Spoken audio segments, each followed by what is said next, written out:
Bendito Dios, gracias por este día, Señor. Gracias porque por tu gracia estamos acá, Señor. Grande eres Dios, poderoso en todo tiempo, Señor.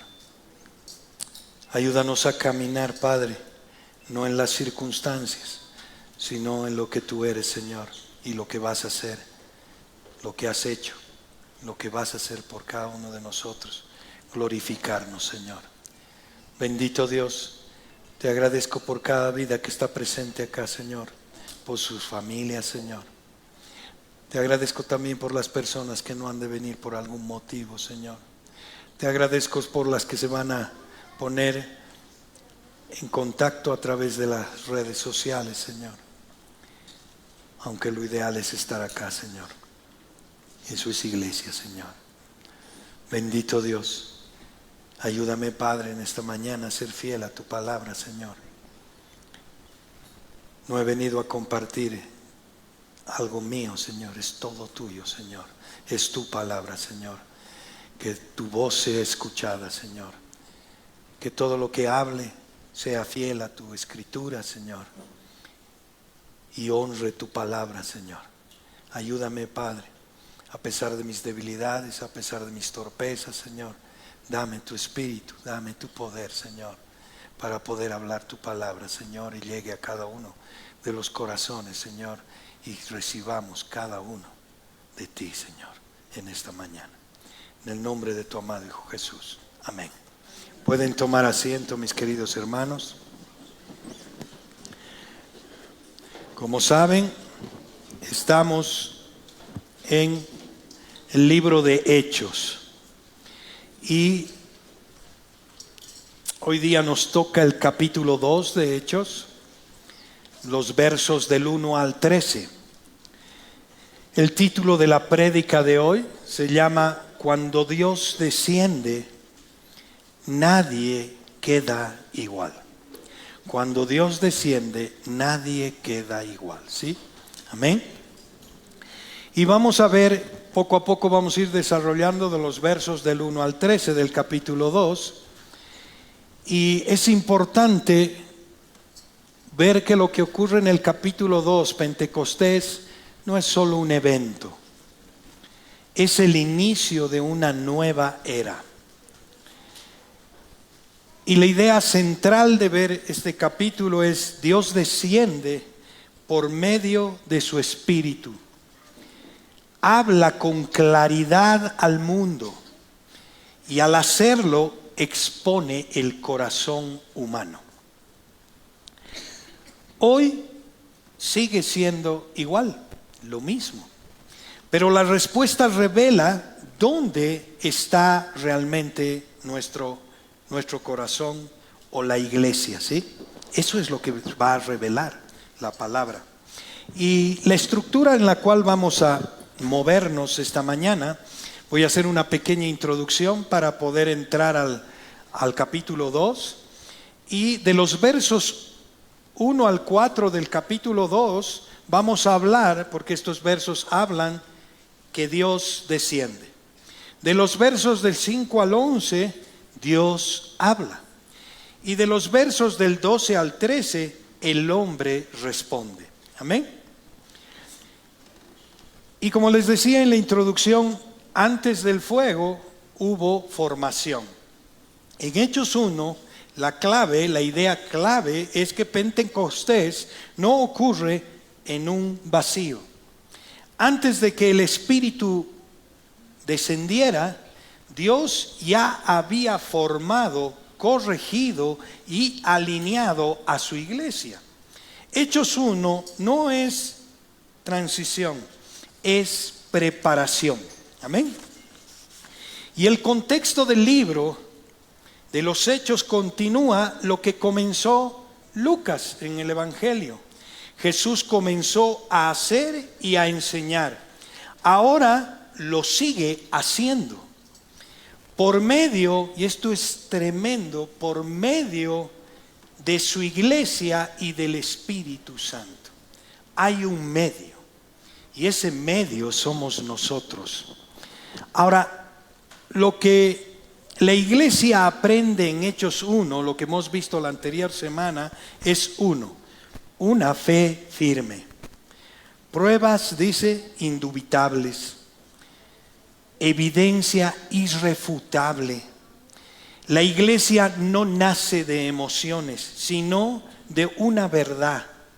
Cristo está vivo. Es una verdad. Segundo, el enfoque corregido. Los discípulos pensaban en un reino terrenal. Jesús los corrige. Dios no sigue agendas humanas. Tercero, una misión clara. Poder. Les daré poder. Dinamita quiere decir poder. Eso es en griego. Dinamis, dinamita, poder. Me serán testigos.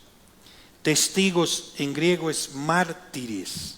No es solo testificar, sino es estar dispuestos a ser mártires, a morir por la causa de Cristo. El Espíritu no viene para comodidad, sino para una misión: llevar a Cristo a otros. Amén. Tenemos que llevar a Cristo a otros. Cuarto, Cristo es el centro. Jesús asciende, pero reina y volverá. La iglesia no es el centro. No. La iglesia no es el centro. Cristo es el centro. Amén. Dependencia real, eso está hablando todos estos puntos, lo hemos visto la anterior semana. Perseveraban, dice. Eso es constancia en oración. Antes del poder hay una espera. Orden y alineación. Dios ordena a la iglesia antes de utilizarla. No hay mover verdadero, hermanos, no hay fundamento. Y la conclusión del capítulo 1 es: antes de Pentecostés, la iglesia fue formada ¿en qué? En certeza, enfoque, misión, centralidad en Cristo, dependencia y orden. Y aquí hay una transición. Cuando una iglesia entiende eso, está lista para que Dios descienda.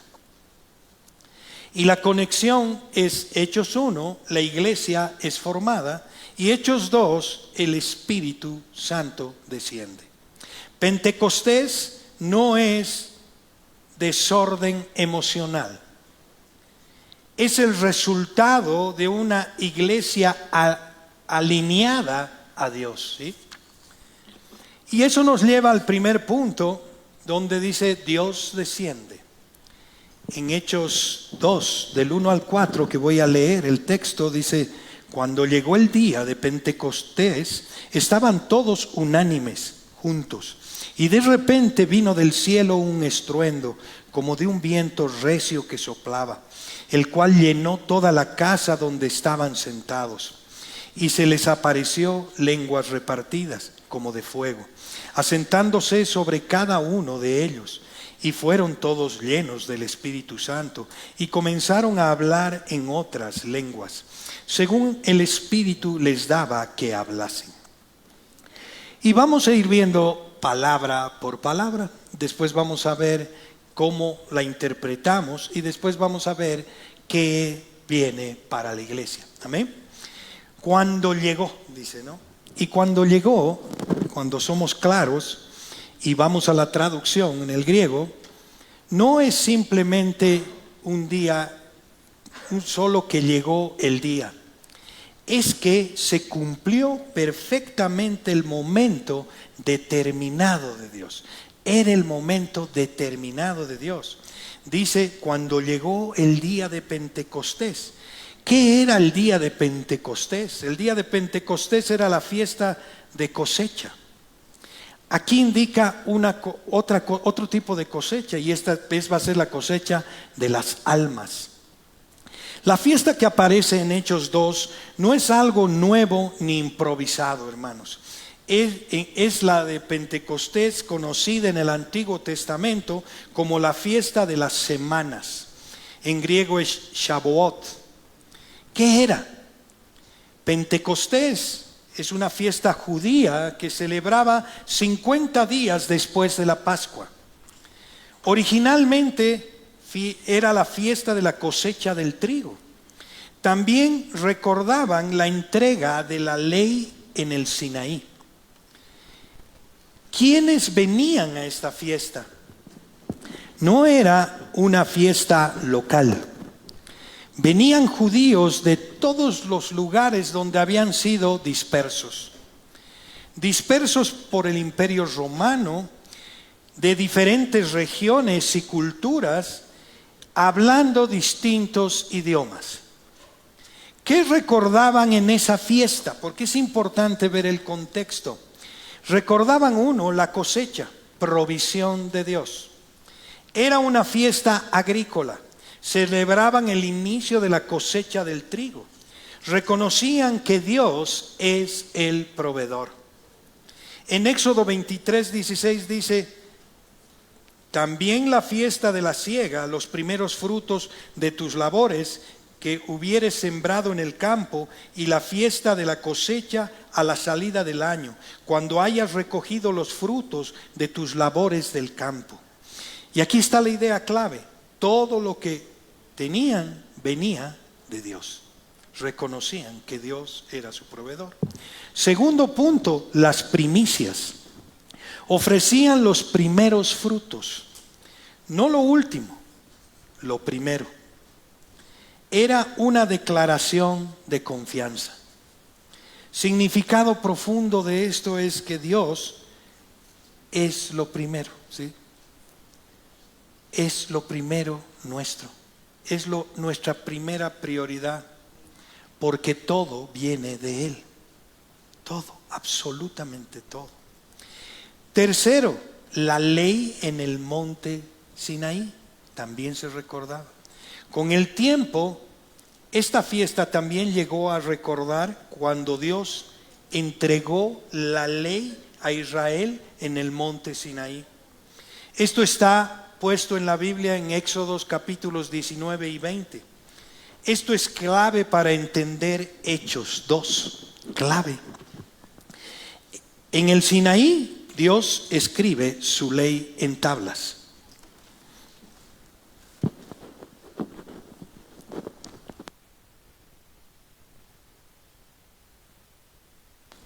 En el Sinaí, Dios escribe su ley en tablas. En Pentecostés, Dios escribe su espíritu en nuestros corazones. Nada es casual acá. Y la conexión que hay con Hechos 2 es que no podemos pensar que esto ha sido una casualidad. Nada es casual. Es una fiesta de cosecha. Dios inicia una cosecha espiritual. Es una fiesta de primicias. Nacen los primeros convertidos de la iglesia. Es una fiesta que recordaba la ley. Dios da el Espíritu Santo. Pentecostés no reemplaza la fiesta, hermanos. La cumple en su máxima expresión. La cumple. Hoy la iglesia debe entender que no somos espectadores del mover de Dios. Somos parte de la cosecha y también obreros en ella. Tenemos que entender, eso es iglesia. Y en Hechos 2 del 1 al 4 hay un cumplimiento de todo lo que se había dicho en el Antiguo Testamento. Y dice unánimes, cuando llegó el día de Pentecostés estaban todos unánimes. Y eso quiere decir una misma alma, una misma pasión. No es solo unidad organizacional, hermanos, es una unidad espiritual profunda. Y el cumplimiento con el Antiguo Testamento, Dios ya había prometido esto. Si nos vamos a Ezequiel 11:19, dice, les daré un nuevo corazón. Ya lo había prometido. Esto era el cumplimiento. En Ezequiel 36:26 dice, un espíritu nuevo pondré en ellos. Cumpliendo. Antes un pueblo dividido, ahora un solo corazón. Pentecostés no crea unidad, la manifiesta como cumplimiento. Es un cumplimiento. Y dice, y siguen las palabras, y dice, cuando llegó el día de Pentecostés estaban todos unánimes juntos y de repente, dice, ¿no? Y de repente Dios actúa sobrenaturalmente, soberanamente, sin intervención humana. Y eso es lo mismo que en el Antiguo Testamento. Porque si nosotros no conectamos el antiguo con el nuevo, entonces estamos no viendo a Cristo en todo. Dios siempre irrumpe así. En 2 de Crónicas 7:1, en la dedicación del templo, cuando lo estaba haciendo Salomón, dice así, cuando Salomón acabó de orar, descendió fuego de los cielos y consumió el holocausto y las víctimas, y la gloria de Jehová llenó la casa. Fuego cae del cielo. En Primera de Reyes 18:38, este evento ocurre en el enfrentamiento entre el profeta Elías y los profetas de Baal en el monte Carmelo. Y dice así, entonces cayó fuego de Jehová y consumió el holocausto, la leña, las piedras y el polvo, y aún lamió el agua que estaba en la zanja. Fuego desciende en el altar. Cuando Dios actúa, no pide permiso, interviene. Yo al principio cuando prediqué, dije, Dios es un caballero. Mentira. Dios irrumpe. Dios te despierta cuando Él quiere. No te pide permiso. Eso es lo hermoso de ver las Escrituras y entender que Dios va a irrumpir tu vida para traerte. No eres tú, es Él. Es su soberanía. No hay nada que pueda hacer el hombre para llegar a Dios. No hay uno justo, dice. No hay quien busque a Dios. Dios te ha llamado, te ha buscado. Y si estás acá es por la gracia de Él. Amén. El mover de Dios no se produce, se recibe. Y dice estruendo, viento. ¿Qué dice? Cuando llegó el día de Pentecostés estaban todos unánimes, juntos, y de repente vino del cielo un estruendo, como de un viento. Sonido fuerte más soplo del viento. Aquí hay una conexión directa con la creación. Perfecta. Génesis 2:7. Entonces Jehová Dios formó al hombre del polvo de la tierra y sopló en su nariz aliento de vida. Y fue el hombre un ser viviente. Dios sopla al hombre y da vida física. Y nos ha dado en Pentecostés vida espiritual. Es tremendo. No es un soplo que utilizan algunos como sople, viene el Espíritu. No, esto es tremendo. Esto ha sucedido en Pentecostés. En Ezequiel 37, si leemos todo ese capítulo, es un valle de huesos secos, muertos. Él sopla y dice y trae a cada hueso restauración y vida espiritual. Estábamos muertos en nuestros pecados y delitos. Y esto es un cumplimiento de Hechos 2. No es solo ese viento, es vida divina entrando al pueblo. Vida. Pentecostés es una nueva creación espiritual. Eso es Pentecostés. Después dice fuego. Cuando llegó el día de Pentecostés estaban todos unánimes juntos y de repente vino del cielo un estruendo como de un viento recio que soplaba, el cual llenó toda la casa donde estaban sentados, y se les aparecieron lenguas repartidas como de fuego. Como de fuego. Esa es la presencia santa, visible, poderosa de Dios. En Éxodos capítulo 19, en el monte de Sinaí, cuando volvemos ahí a las escrituras, en la profecía, Dios desciende. ¿Cómo? Con fuego, humo, poder. Era inaccesible, producía temor. No querían acercarse el pueblo. ¿Y qué le decían a Moisés? No, anda tú, porque si nosotros vamos, morimos. El fuego ya no cae sobre el monte, hermanos. ¿Saben dónde cae? Sobre personas. Sobre personas. Y esto es emocionante, hermanos. Antes Dios descendía externamente. Ahora Dios habita internamente. Eso es para saltar y decir, Dios está aquí. Esto cambia completamente mi relación con Dios. Fueron llenos, dice, como de fuego, asentándose sobre cada uno de ellos, y fueron todos llenos. Llenos completamente, llenados completamente.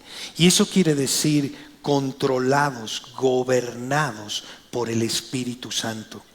En el Antiguo Testamento esta es una promesa, como lo hemos visto en Joel 2:8, dice: y después de esto derramaré mi espíritu sobre toda carne, y profetizarán vuestros hijos y vuestras hijas, vuestros ancianos soñarán sueños, y vuestros jóvenes verán visiones.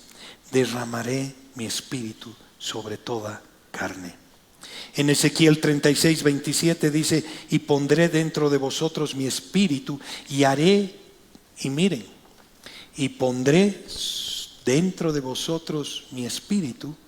Y no dice, y ustedes harán. No, dice, y haré que andéis en mis estatutos, y guardéis mis preceptos, y los pongáis por obra. Pondré mi espíritu. Miren la gracia de Dios. Él hace la obra completa. Si el espíritu está en tu corazón, Él hace la obra. Dice, haré. Y esto es un cumplimiento hermoso, no es una visita momentánea, es una habitación permanente del Espíritu Santo. Dios ya no solo habla al hombre, ahora vive en él. Hermanos, si eso no te emociona, si eso no te levanta, entonces no estoy viendo, no estoy entendiendo quién es Dios y quién está en mi corazón. Otras lenguas, dice, y fueron llenos del Espíritu Santo y comenzaron a hablar en otras lenguas. Idiomas reales, hermanos, no lenguas estáticas, no, idiomas reales, comprensibles. Y hay una conexión directa con lo que ocurrió con la Torre de Babel. En la Torre de Babel, Dios confunde las lenguas. divide la humanidad, pero en Pentecostés Dios permite entender y une a las naciones. Y aquí hay una preciosa verdad. Pentecostés revierte lo que ocurrió en la Torre de Babel. Hablasen, dicen, según el Espíritu les daba que hablasen. Hablar con claridad, con autoridad, proclamar inspiradamente. Y es el mismo patrón que hay en el Antiguo Testamento, el mismo patrón profético. Cuando llama a Jeremías 1:9, dice el llamamiento del profeta Jeremías, dice: y extendió Jehová su mano y tocó, y extendió Jehová su mano y tocó mi boca, y me dijo Jehová: he aquí, he puesto mis palabras en tu boca. He puesto mis palabras en tu boca. Ezequiel 2:7 dice, el llamamiento del profeta Ezequiel, dice: les hablarás, pues mis palabras escuchen o dejen de escuchar, porque son muy rebeldes. Les hablarás, pues mis palabras les hablarás. Escuchen o no escuchen, tú vas a hablar, vas a proclamar. El Espíritu convierte a la iglesia, hermanos, en voz de Dios en la tierra. Eso es lo que está ocurriendo acá. Nada en Hechos 2 es nuevo. Nada, absolutamente nada. Es un cumplimiento perfecto. Nueva vida, lo había dicho, lo hemos visto en Génesis. Nuevo corazón hemos visto en Ezequiel. Espíritus derramado en Joel. Presencia de Dios en el Sinaí, en el monte. Unidad de las naciones, Torre de Babel. Pentecostés no es una experiencia aislada, hermanos, es la culminación del plan redentor de Dios, anunciado desde el principio. Y aquí viene lo que debemos entender del texto. ¿Qué significa esto realmente según la cosmovisión bíblica? Pentecostés no es un evento emocional, hemos dicho, es un acto redentor. Lo que ocurre en Hechos 2 no es una experiencia aislada, ni repetible, hermanos, como un espectáculo. No lo es. Ya fue. Esto no se repite. Esto repetimos porque el Espíritu ya ha sido enviado a nosotros. Cuando confesamos, viene el Espíritu. El cumplimiento de un plan de Dios desde Génesis hasta los profetas. Dios prometió vida, como hemos dicho en Génesis, prometió un corazón nuevo, como está en Ezequiel, prometió un espíritu, como está en Joel, y manifestó su gloria en el Sinaí.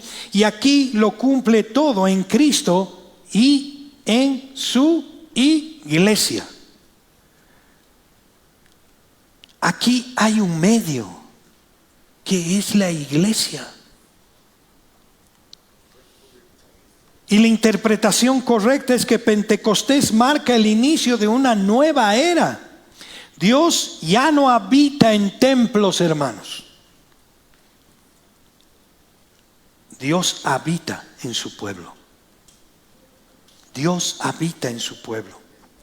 Segundo, el centro no es la experiencia, es la presencia de Dios. El error más común de hoy es leer Hechos buscando lo que pasó, en lugar de entender quién descendió. ¿Quién descendió? No es ver el viento, no es ver el fuego, no es ver las lenguas. Es Dios mismo habitando en su iglesia. es ver a Dios. Reducir Pentecostés a manifestaciones es distorsionar completamente el texto. El punto no es la señal, hermanos, porque estamos acostumbrados a ver señales. Es la presencia transformadora de Dios. Es el que nos transforma. Tercero, el propósito del Espíritu es misión, no experiencia. Misión, no experiencia. El texto mismo deja clarísimo. Hablaban, proclamaban, comunicaban las obras de Dios. No se encerraron en sus experiencias, salieron a impactar. Si no hay proclamación, si no estamos hablando del Señor, no estamos entendiendo Pentecostés. Cuarto, Pentecostés redefine al pueblo de Dios.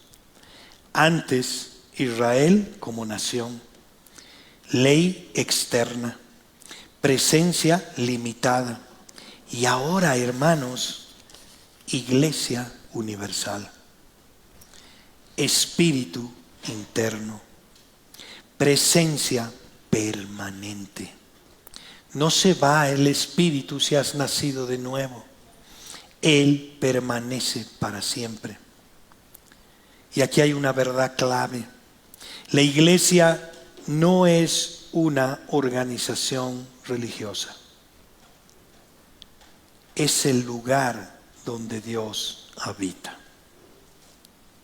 No se trata de organizarnos. Es donde Dios se mueve.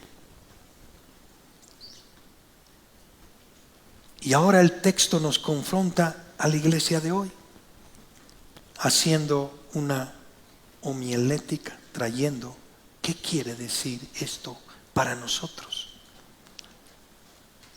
Y aquí hay varias preguntas. Y primero, ¿somos espectadores o templo de Dios? Porque muchos hoy podemos asistir, podemos escuchar, podemos observar, pero el texto no muestra espectadores, hermanos. Muestra personas llenas del Espíritu Santo. Y aquí viene la confrontación para el día de hoy, para cada uno de nosotros. Si el Espíritu vive en nosotros, nuestra vida no puede seguir igual. No puede. Si nada ha cambiado, no es falta de ambiente, hermanos. No es que algo falte en esta congregación que no puedo llegar a sentir. Es falta de rendición de mi vida al verdadero Dios. Segundo, la iglesia moderna quiere fuego, quiere que venga el Espíritu Santo, pero ¿saben qué? Sin formación.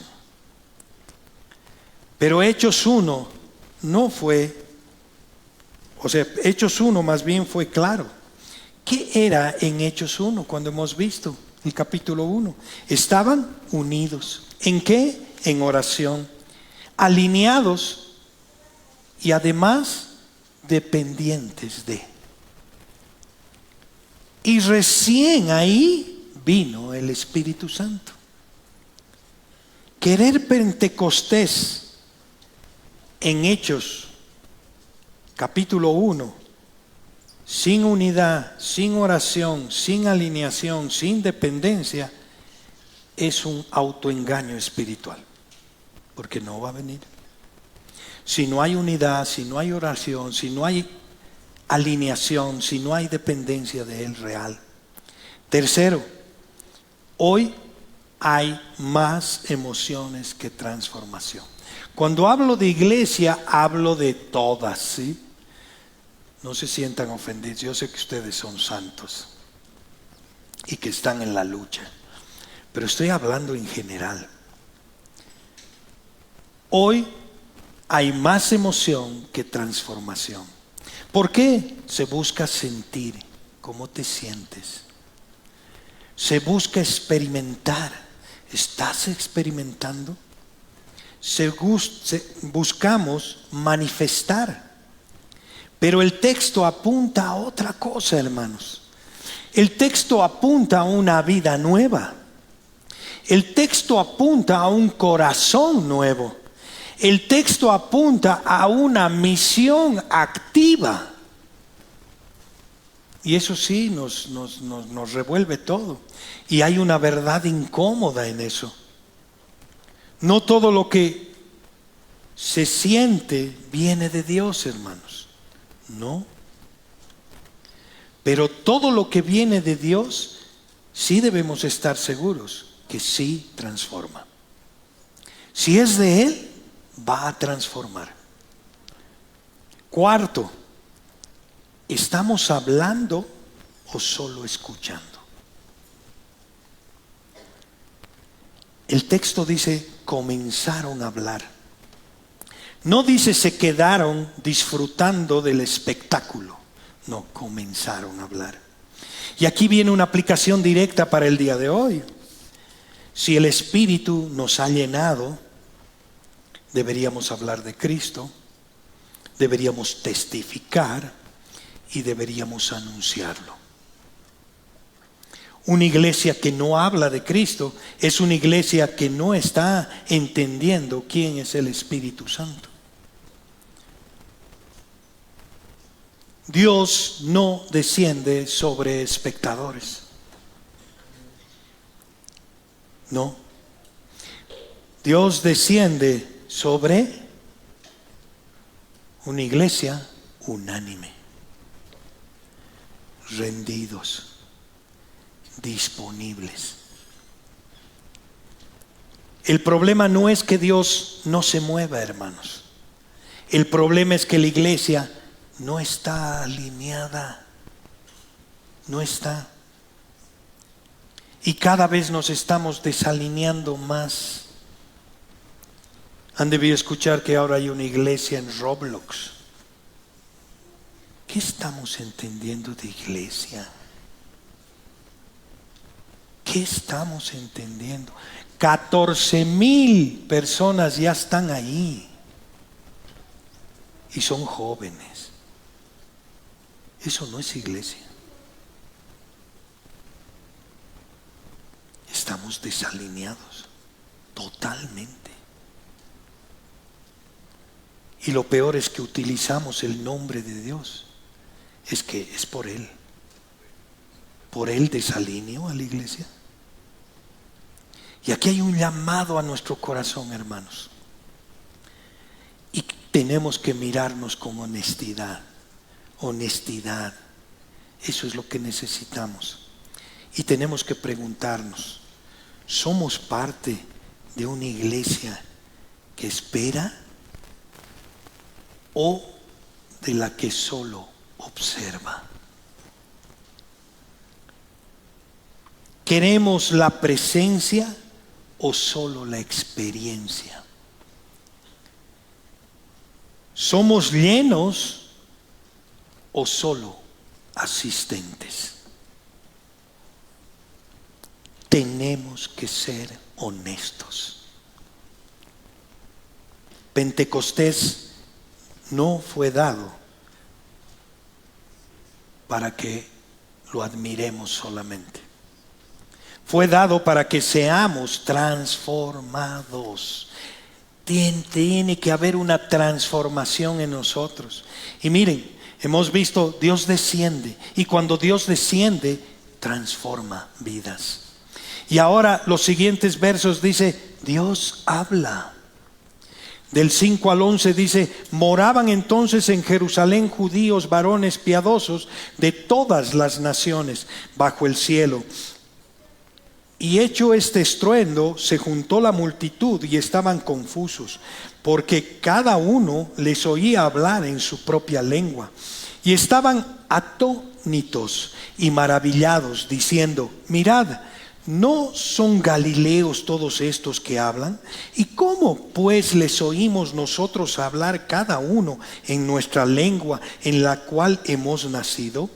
Pardos, medos, elamitas y los que habitamos en Mesopotamia, en Judea, en Capadocia, en el Ponto y en Asia, en Frigia, en Panfilia, en Egipto y en las regiones de África más allá de Cirene, y romanos aquí residentes, tanto judíos como prosélitos, cretenses y árabes, les oímos hablar en nuestras lenguas las maravillas de Dios. Amén.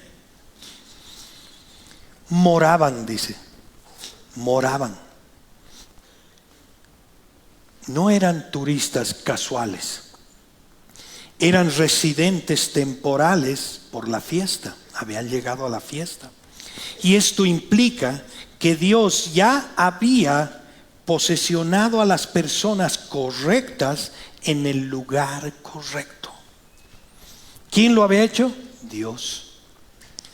De todas las naciones moraban entonces en Jerusalén judíos, varones piadosos de todas las naciones. Pueblos, culturas, etnias. No habla solo de geografía acá, habla de diversidad cultural completa, hermanos. Confusos bajo el cielo, y hecho este estruendo, se juntó la multitud y estaban, dice, confusos, confundidos, impactados, descolocados mentalmente. ¿Qué está pasando? Y aquí hay algo importante. No es una confusión de desorden, hermanos. Es un asombro ante algo sobrenatural que no podemos comprenderlo. No es comprensible para nuestra mente. Y dice, y estaban confusos, porque cada uno les oía hablar en su propia lengua. Y estaban atónitos,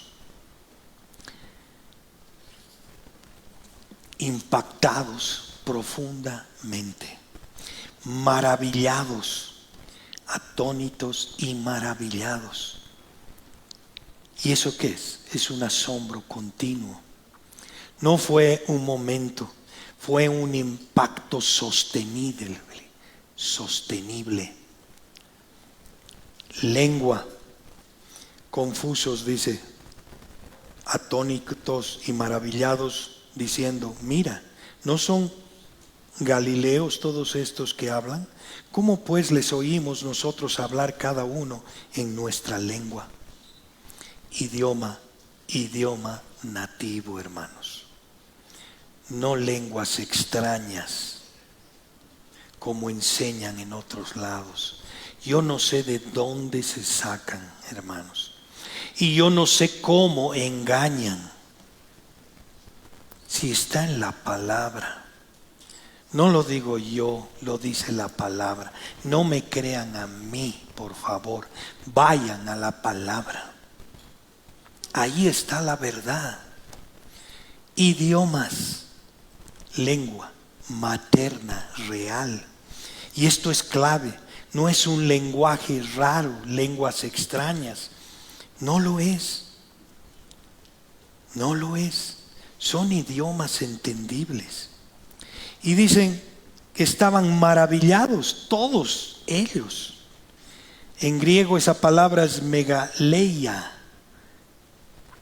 que quiere decir obras grandiosas, actos poderosos de Dios. Eso quiere decir cuando dice maravillados, porque en el español a veces no, ya maravillados, y nosotros nos quedamos ahí. Ahí dice obras grandiosas, actos poderosos de Dios. No es una emoción, hermanos, es contenido teológico puro. Están viendo la gloria de Dios. La gloria de Dios. Lo que Dios está haciendo. Eso, ¿cómo no nos va a dejar así quietos? Y la interpretación de esto fiel al diseño de Dios es primero que Dios es el indicador de la misión global. No fue idea de la iglesia, hermanos. No es idea de la iglesia. Fue diseño de Dios. Así estaba diseñado desde el inicio. Él reunió las naciones.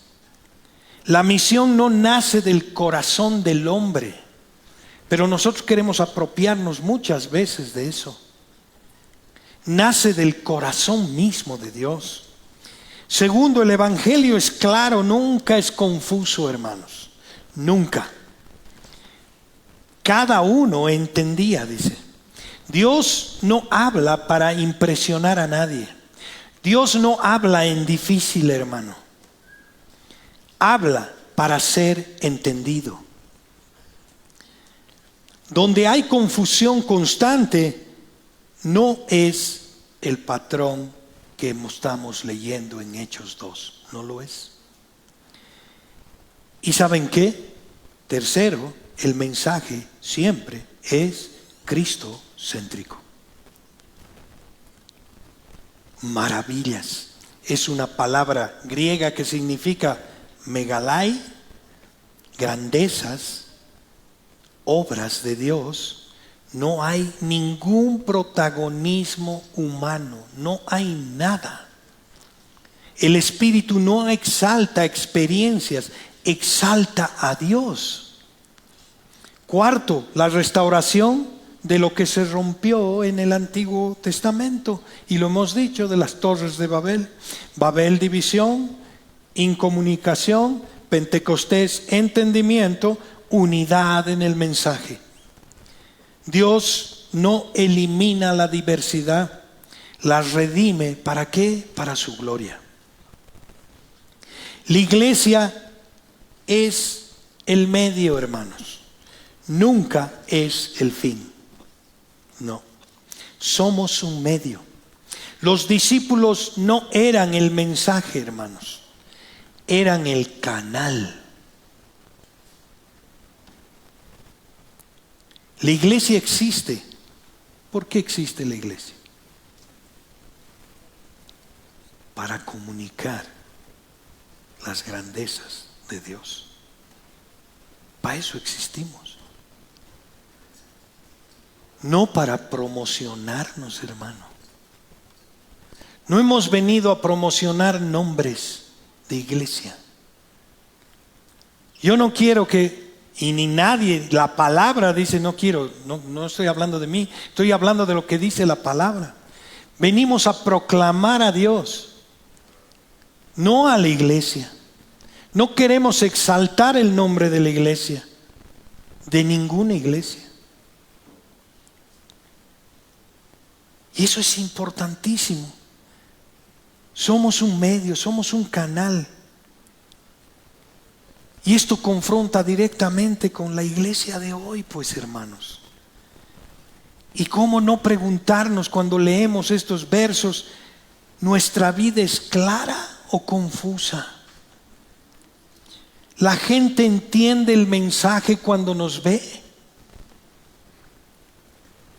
Porque muchos podemos estar hablando de Dios, pero vivir otra cosa, hermanos. Entonces somos confusos. Este dice que es cristiano. Una vida que no comunica claramente a Cristo contradice lo de Pentecostés. Contradice si verdaderamente el Espíritu ha descendido a tu vida. Somos luz. No puede haber contradicciones. No puede haber confusión en la gente cuando nos conoce. Debe ver a Cristo en nosotros. Debe haber actitudes, perdón.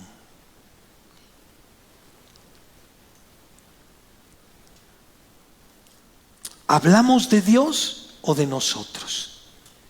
Esa es otra pregunta. Ellos proclamaban que las maravillas, las obras de Dios, las obras poderosas de Dios. Hoy, ¿qué se habla?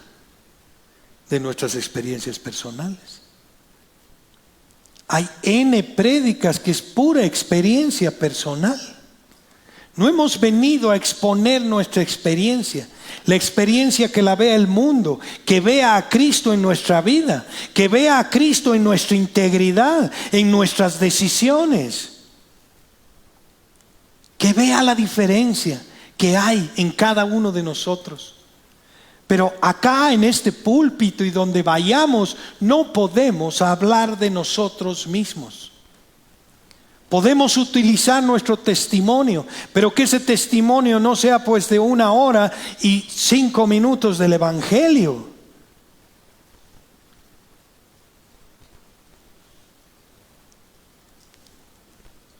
No podemos hablar nuestras experiencias personales, nuestras emociones, es que yo siento, yo creo, nuestros logros, no. Porque el único logro es de Él, no nuestro. Por gracia estamos acá. Cuando el yo crece, hermanos, cuando nuestro yo lo dejamos crecer, el mensaje de Dios desaparece. Ya no hay. Otro punto, estamos impactando a los que nos rodean. Las naciones oyeron desde ahí. Y hoy la pregunta es, ¿tu familia oye? ¿Tu entorno ve? ¿Tu vida comunica? No estoy hablando, hermanos, de que si tu familia la has transformado tú, porque de eso no depende de ti, depende de Él. Pero yo debo hablar la palabra y predicar la palabra a tiempo y a destiempo y ser coherente con lo que vivo, con lo que creo y lo que vivo. Y mi familia debe ver esa coherencia. No puedo ser tibio. Yo y mi casa serviremos a Jehová. Eso no quiere decir que mis hijos van a seguir a Jehová. Eso de Dios depende. Pero yo voy a hacer como padre lo que tengo que hacer. Y voy a delimitar lo que honra a Dios. No puedes decir que tenemos, no podemos decir que tenemos el Espíritu Santo y vivir sin impactar a nadie. No, por eso nos confronta. La iglesia no es un club, hermanos, no es un club cerrado. Dios habla a todas las culturas, pero hoy se crean burbujas dentro de la iglesia, afinidades dentro de la iglesia. Se evita lo incómodo. No, mejor no digas nada, va a incomodar. Se pierde la misión. Una iglesia que no sale, no está en el diseño de Dios. No está. No está. ¿Somos canal o bloqueo? El Espíritu descendió y ellos hablaron, dice. Hoy muchos reciben, sienten, pero callan. Si el Espíritu nos ha llenado, no podemos quedar en silencio. Tenemos que examinar nuestras vidas, hermanos. Tenemos que preguntarnos, ¿estamos proclamando las maravillas de Dios o solo nuestra propia historia? ¿Nuestra vida es entendible espiritualmente o contradictoria? ¿Somos un canal o solo somos espectadores? El Espíritu no vino solo para manifestarse, vino para que el mundo escuche de Dios a través de su iglesia.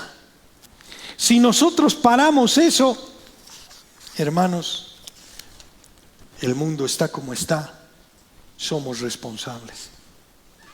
Claro que somos responsables. Y Dios nos va a demandar eso. Tú conocías la verdad. Y se han ido miles de a tu alrededor sin conocer el Evangelio. ¿Por qué? Y ahora viene lo último. El hombre responde. Y solo hay dos maneras de responder. Y aquí dice el 12 y el 13. Y estaban todos atónitos y perplejos, diciéndose unos a otros: ¿qué quiere decir esto?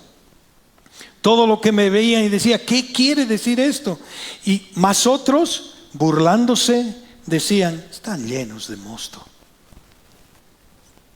Atónicos, fuera, impactados profundamente. Es la misma reacción del verso 7 que acabamos de leer, pero es mucho más intensa. No pueden ignorar lo que están viendo, no pueden explicarlo naturalmente. Perplejos, quedan atónitos y perplejos, confundidos, sin respuesta, desconcertados. Implica una crisis interna. ¿Qué hago con esto? ¿Cómo lo manejo? Un choque entre lo que ven y entienden, no llegan a entender. ¿Y saben qué se preguntan? ¿Qué quiere decir esto? ¿Qué? Búsqueda de significado. Señor, ayúdame. ¿Qué es esto? ¿Qué es esto que hay? ¿Qué es esto que estoy viviendo? Hay un deseo de interpretación. ¿Qué es esto? No están rechazando ahí, hermanos. Están procesando todo lo que están viendo. Pero el 4 dice, el siguiente verso dice: mas otros, burlándose, decían: están llenos de mostos. Ridiculizaban, despreciaban, minimizaban lo que estaban viendo. No es ignorancia, hermanos. El rechazo fue consciente. No es que no sabían. Conscientemente fue el rechazo. Mosto es vino dulce, fermentado temprano. Lo que decían es: esto no es de Dios, es un descontrol humano. Y la observación clave acá es: mismo evento, hermanos, mismo evento, dos respuestas completamente distintas. Una búsqueda sincera, cuando decían: ¿qué quiere decir esto? Y el segundo, rechazo burlón. ¿Qué quiere decir esto? ¿Qué nos está revelando? Primero revela, la revelación de Dios siempre exige una respuesta, siempre. Cuando Dios se revela, siempre va a exigir una respuesta. Nadie queda neutral, hermanos, absolutamente nadie. Cuando Dios se manifiesta, el hombre no puede quedar igual. No puede. O se abre y quiere entender más, o se endurece. Solo hay dos. La palabra nunca vuelve vacía, dice. Pero nosotros, cuando hablamos de ese verso, decimos: no vuelve vacía. Él va a entender que un día es Dios. No, puede ser que lo rechace, pero la palabra ya hizo lo que tenía que hacer. O te abren los ojos o rechazas literalmente a Dios. El problema no es falta de evidencia, hermanos, porque estaban viendo tantas evidencias. Es la disposición del corazón. Todos vieron lo mismo, todos oyeron lo mismo, pero unos buscaban: ¿qué quiere decir esto? Y otros se burlaban. La incredulidad, hermanos, no nace de la falta de pruebas, ¿no? Nace de un corazón que no quiere rendirse. No queremos rendirnos a Dios. El hombre intenta naturalizar lo sobrenatural. Están borrachos, dice. intentan explicar lo divino con lógica humana. Cuando el corazón no quiere conocer a Dios, hermanos, siempre va a encontrar una excusa. Siempre. Hay solo dos respuestas posibles ante Dios. No hay una tercera opción, no la hay, hermanos. O bien el hambre espiritual de quererlo conocer más, o la burla espiritual. Y hay una verdad radical en esto. No responder ya es una forma de rechazo. La indiferencia. Que siga hablando. ¿Cómo estamos respondiendo cada uno de nosotros? ¿Cómo? A lo que escuchamos. Y sabes, no nos preguntemos y no nos miremos a nosotros mismos. No. Nos miremos, cada uno de nosotros en nuestro corazón. Seamos sinceros. Cada uno de nosotros debería preguntarse, ¿somos los que dicen qué significa esto? ¿Qué quieres decir con tu palabra, Señor? ¿Qué debo hacer? Ese peso que viene y decir, Señor, no entiendo, quiero entenderte, Señor, no puedo seguir así. El día siguiente dice, Señor, no te entiendo, ayúdame, voy a su palabra, sigo buscando hasta que, ¡pum! Eso quiero que hagas. O de los que reducen todo a lo natural. No es para tanto. Tu reacción al mover de Dios, o nuestra reacción al mover de Dios, va a revelar nuestra realidad espiritual. Hoy muchos no rechazan a Dios ridiculizándolo. No dicen Dios no existe, hermanos. Dicen Dios es emocionalismo, Dios es una exageración, Dios es un tema psicológico, te han lavado el cerebro. Y aquí hay una confrontación, o sea, la burla es una forma sofisticada de incredulidad. ¿Cuántas veces nos burlamos de las cosas de Dios? ¿Cuántas veces utilizamos el nombre de Dios en vano? ¿O no hay chistes de Dios en las redes?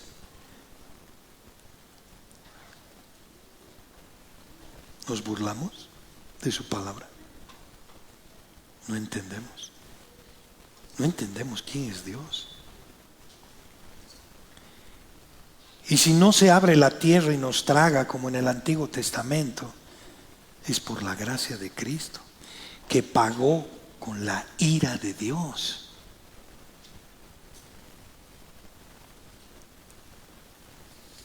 Hermanos, la iglesia debe responder hoy, pero muchas veces respondemos mal. No solo el mundo, sino la iglesia dentro de la iglesia. Dentro de la iglesia hay muchos espectadores. Dentro de la iglesia hay muchos críticos. Dentro de la iglesia hay mucha indiferencia. Podemos estar cerca del mover de Dios y aún así no participar de Él, hermanos.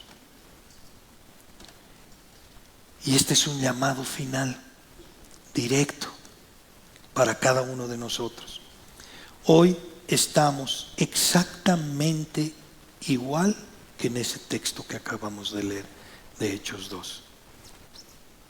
No hay escapatoria, hermanos. Estamos escuchando la palabra de Dios. Dios ya descendió, hermanos. Dios ya habló a través de su palabra. Y ahora nosotros tenemos que responder. ¿Cómo estamos respondiendo?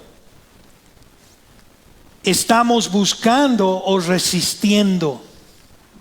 ¿Estamos rindiéndonos o explicándolo todo con nuestra lógica? ¿Estamos siendo transformados o solo estamos observando? El problema no es que Dios no se manifestó, hermanos. El problema es cómo estamos respondiendo a la palabra de Dios. ¿Cómo? Eso es, tenemos que preguntarnos, ¿qué es lo que quieres de mí, Señor? ¿Qué quieres que haga hoy en mi trabajo, en lo que yo haga? ¿Qué quieres? Que proclamemos el nombre de Dios. Que no lo escondamos, hermanos. Que Dios nos ayude en esta mañana a que cada palabra que escuchamos nos inquiete tanto, tanto, que no nos deje dormir, hermanos. Que nos tenga día y noche y decir, ¿qué estás haciendo con lo que yo te he dicho? Anda, sal, estás en misión las 24 horas del día, estás en una misión de mostrar a Cristo en tu vida. No solo en la iglesia es una parte, hermanos. Allá afuera es donde tenemos que mostrar a Cristo. No para que vengan a esta iglesia, hermano, porque no queremos proclamar el nombre de la iglesia.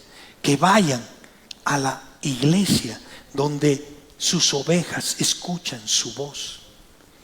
A la iglesia donde es verdadera, que solo sabe Dios. Eso es. No estamos promocionando nada. Estamos promocionando el nombre de Dios. Eso es lo que queremos. Honrarlo en nuestra vida. Que vean a Cristo cuando perdonamos, cuando no hacemos justicia por nuestras propias manos, cuando nos frenamos, cuando vamos de rodillas y pedimos perdón. Señor, yo sé que cada día mi pecado está delante mío. No somos santos. El único santo es Él, que nos lleva al arrepentimiento cada día. Pero no podemos endurarnos ante el pecado, hermanos. No podemos seguir pecando y no pasa nada. No hay arrepentimiento, no hay rendición. Todos los días, si yo me encara todos los días a pedirle perdón, pues no, mi oración no va a ser 10 minutos, hermanos. Va a ser mucho más larga. Porque voy a llamar a mi pecado por nombre y apellido. No acostarme y decir, Señor, yo sé, perdóname todos mis pecados.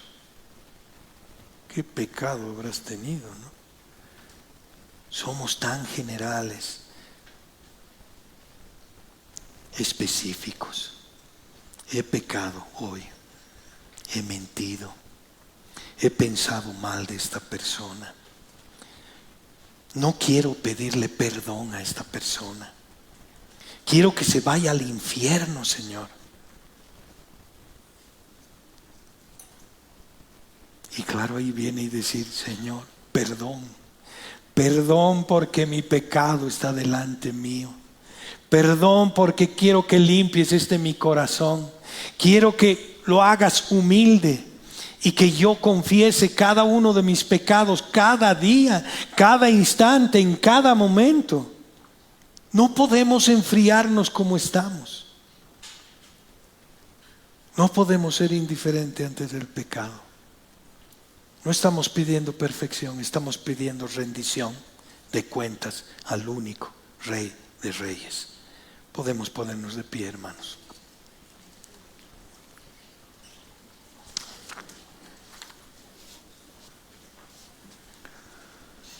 Bendito Dios.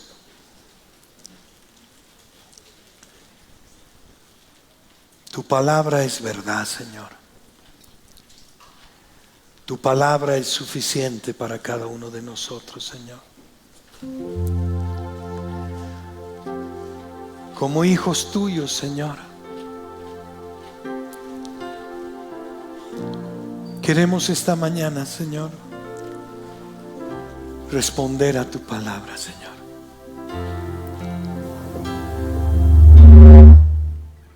Perdónanos, Señor, perdónanos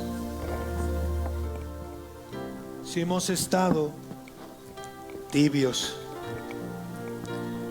Yo no diría tibios, Señor, diría fríos,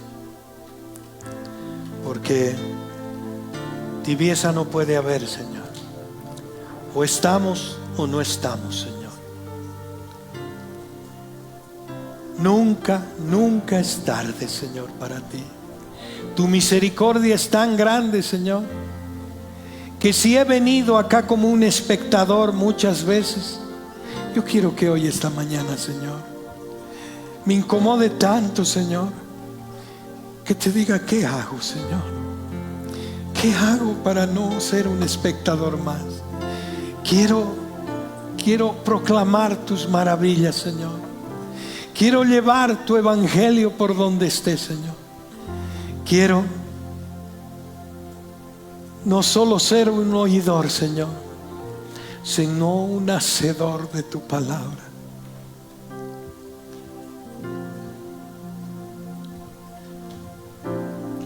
Somos testigos tuyos, Señor, dispuestos a dar la vida por ti, Señor. Pero ¿cómo vamos a dar la vida si nadie nos reconoce afuera, Señor? Si nadie ve nada distinto en nosotros, si no te ven a ti, Señor. Yo veo esta iglesia, Señor, en Hechos, y no hay forma de que la gente que estaba alrededor no los llame: estos son cristianos, pequeños Cristos, porque hacen lo mismo que su maestro. Señor, rendido mi corazón ante tu presencia, Señor, ante testigos, Señor. Incomódanos, Señor. No nos dejes en paz, Señor. Ayúdanos a testificar de ti, Señor, en todo lo que hagamos, Señor, donde nos lleves, Señor, porque tuya es la obra, Señor, no nuestra. Somos un canal, Señor, que tú nos has elegido por gracia. Ayúdanos, Señor, a tomar esa posta, Señor, que nos has dado por tu gracia, porque tú no necesitabas de nosotros, pero por tu gracia lo has hecho así. Y aquí estamos, Señor.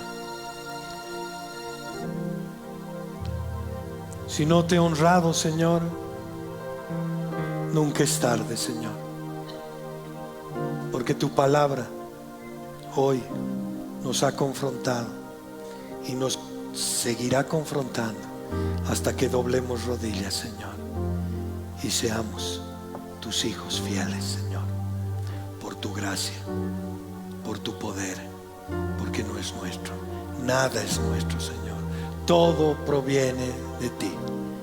Te entregamos este día, Señor, cada uno de nuestros corazones. Ayúdanos, Padre, a reconocer que tú eres un Dios que ha descendido y que habita entre nosotros, y que tenemos una misión de llevar y proclamar tu nombre. Gracias, Señor, en el nombre de tu amado Hijo Jesús. Amén.